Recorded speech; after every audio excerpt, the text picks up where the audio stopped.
Hi, welcome to Ready, Set, Away. My name is Lynn, and today I'm going to share 5 free tips to help you save money on travel. I hope everyone had a great Christmas and a great New Year. If I sound funny right now, it's because I have a cold, so that was my Christmas present, catching a cold. But anyways, let's get started. Tip number 1 is to sign up for membership reward programs and their newsletters. This sounds really spammy at first because you probably don't want to get bombarded with a bunch of emails and mailers. But the great thing about this is that you can get instant access to member only rates, and you'll get notifications on deals that are tailored specifically to members and individuals that have signed up for the newsletters. Most membership programs are free, so there shouldn't be an upfront cost on that. You'll get offers via email. I get a lot of offers from Hyatt, Marriott, Royal Caribbean. It just depends on who's having a deal or a special. Sometimes you'll get perks. For example, if you are a Delta SkyMiles member or a United Mileage member, you'll save about $60 on the cost of Clear.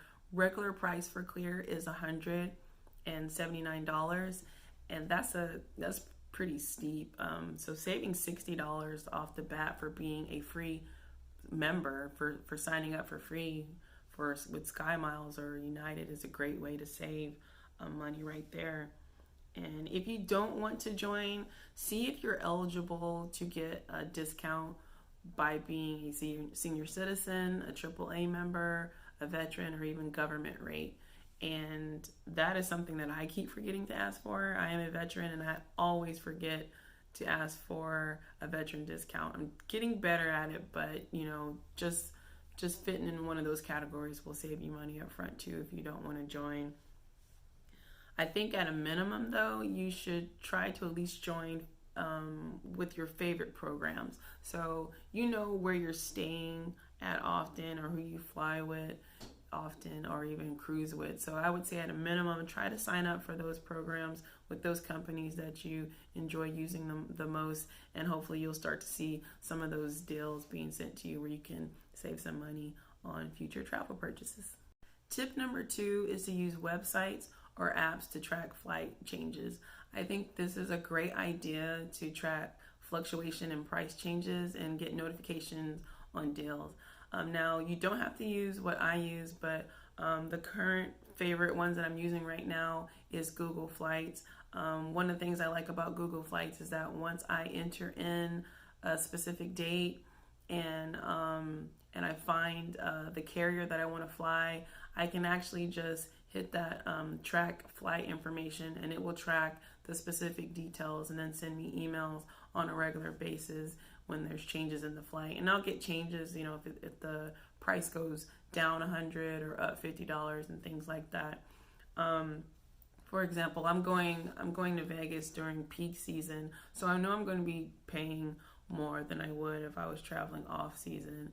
But hopefully I should be able to save around $100 if I'm lucky. The downside about using Google Flights is that it doesn't show Southwest prices.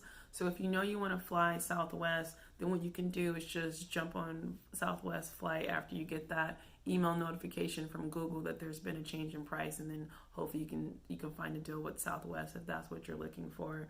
My favorite app on my phone that I'm using is Hopper.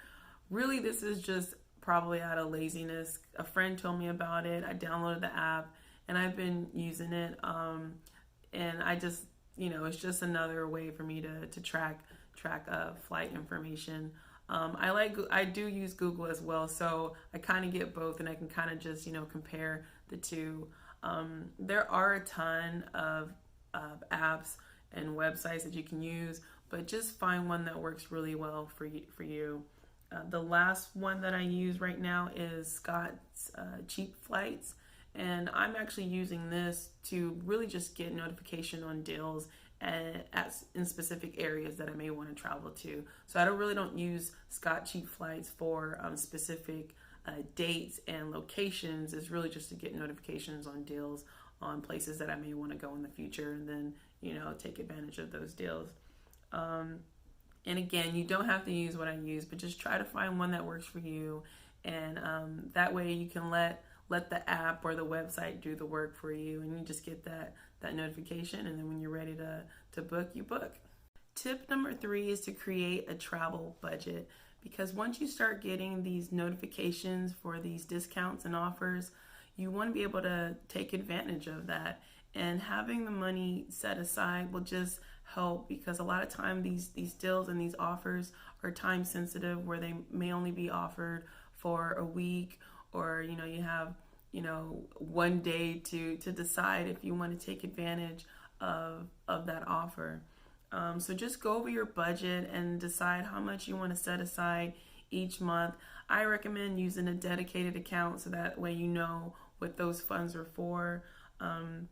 You can get creative too. If you get bonuses or any kind of unexpected income, you can just redirect to that account and have it set aside.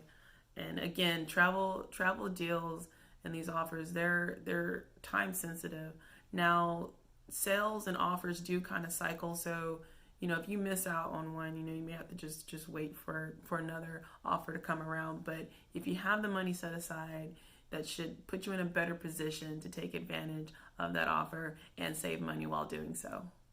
Tip number 4 is to be flexible.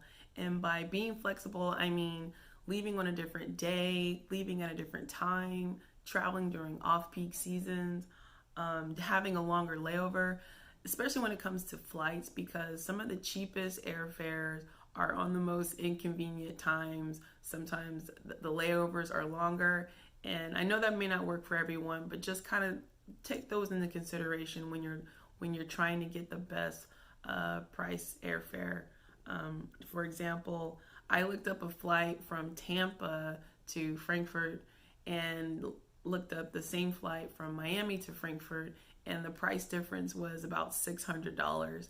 So that's a great example of how much money you can save, especially if you're buying multiple tickets. Another example, now I get not everybody wants to do this. So I was on a Delta flight, and that flight was overbooked. And the gate agent was offering a voucher for people to volunteer to be bumped from the flight. And I think the voucher was about $200 to $250. And if I had taken that voucher, it would have paid for the cost of my ticket for that trip. At the time, I happened to be traveling with someone who had a commitment, so we couldn't take advantage of that voucher, but I was really considering it, and I think I might look at that as an option in the future if I have if I don't have any commitments to be back at a certain time. Maybe I can take that voucher and save some money. So there's tons of ways that you can save money by just being a little more flexible. So just keep that in mind when you're looking at airfare, especially airfare. So my last tip is to stay with family or friends on your vacation. This can easily help you save hundreds of dollars on lodging expenses, and it could help you save additional money just from having a local's point of view. If you are able to stay with someone who is local to that area, you'll get access to where they like to eat, where they like to shop, what kind of activities they like to get into, and maybe even avoid some of those higher tourist-y type spots where we tend to pay a little bit more from just because they know we're tourists in that area, and like just being exposed to that. So you can just save so much money if you're able to stay with someone while you're on vacation. I know this doesn't work for everyone, but look into that when you're making your trip.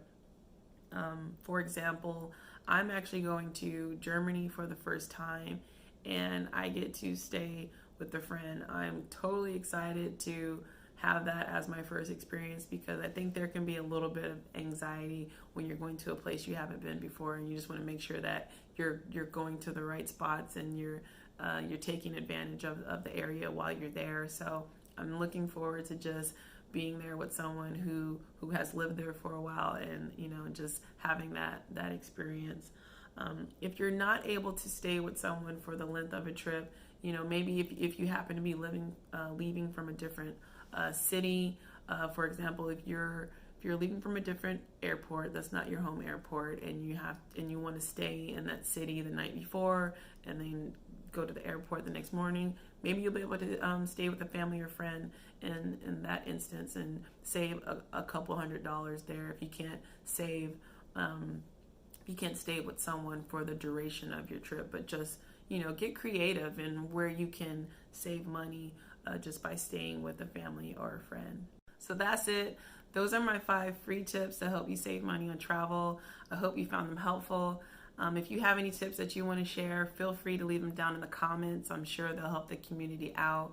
If you found this video helpful, please like, share, and subscribe. And as always, take care.